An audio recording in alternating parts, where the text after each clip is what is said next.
Divide 948 by 5 in long division method. 5 times 1 is 5. On subtracting we get 4.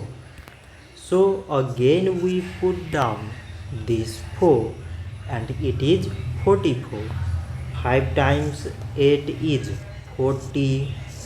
On subtracting we get 4. So again we put down this 8 and it is 48. 5 times 9 is 45. On subtracting we get 3. So now we have no any other number to put it down. So we take here decimal so that we put 0. So it is 30 and 5 times 6 is 30. On subtracting we get 0.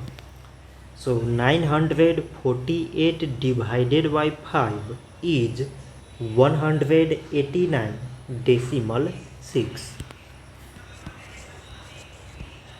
So this much for today and thanks for watching.